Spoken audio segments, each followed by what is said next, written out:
स्वराज मराठीमध्ये आपलं स्वागत आहे. सर्वसामान्यांचा आवाज, निर्भीड, बेधडक, स्वराज मराठी. पाहूया स्वराज्य मराठी टॉप 10 हेडलाईन्स. सीजेपीला जिथं हवं तिथे चर्चेची आमची तयारी. केंद्रीय मंत्री जितेंद्र सिंग यांची माहिती. सीजेपीनं घरी किंवा मंत्रालयात चर्चेसाठी यावं. जेपी नड्डांची प्रतिक्रिया. नड्डांसोबत चर्चेत सीजेपीचा नकार.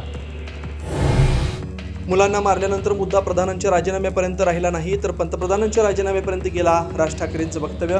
रविवारी शिवाजी पार्क ते सिद्धिविनायकपर्यंत मोर्चा. केंद्राला सद्बुद्धी द्यायचं साकडं घालणार. सुप्रीम कोर्टाला कबूतर कुत्र्यांवर लक्ष द्यायला वेळ आहे पण विद्यार्थ्यांसाठी नाही. उद्धव ठाकरेंची टीका. पोलिसांच्या वेशातील गुंड भाजपनं पाकिस्तानातून आणले का? ठाकरेंचा सवाल.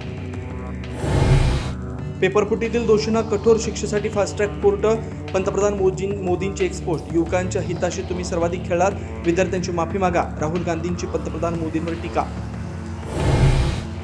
राहुल गांधी चर्चेला घाबरतात. मुख्यमंत्री फडणवीसांचा हल्लाबोल. संसदेत येऊन चर्चा करण्याचं आवाहन. आंदोलनाचा फायदा घेऊन अराजकता निर्माण करत असल्याचा आरोप. दिल्लीत विद्यार्थ्यांवर झालेल्या निषेधार्थ मुंबई महापालिका सभागृहात नगरसेवक आक्रमक. ठाकरे सेना, काँग्रेस आणि भाजपचे नगरसेवक आमने सामने.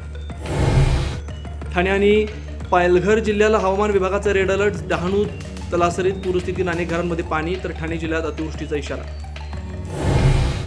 नाशिकमध्ये मुसळधार पावसामुळे गंगापूर दारणा धरणातून विसर्ग. कुतोंड्या मारुतीच्या मानेपर्यंत पाणी. सराफ बाजार, भांडी बाजार आणि इतर परिसरात पुराचं पाणी शिरण्याची शक्यता.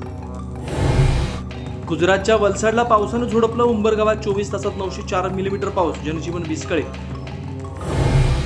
आणि गुजरातच्या वलसाडमध्ये कोपरली परिसरात महाराष्ट्रातील 35 प्रवासी अडकले. प्रवाशांच्या सुटकेसाठी युद्ध पातळीवर प्रयत्न. प्रवासी नाशिक, संभाजीनगर आणि जालना जिल्ह्यामध्ये असल्याची माहिती. आता इथेच वेळ झाली थांबण्याची. भेटू पुढील अपडेट सोबत. चॅनलला लाईक करा, शेअर करा आणि सबस्क्राईब करा.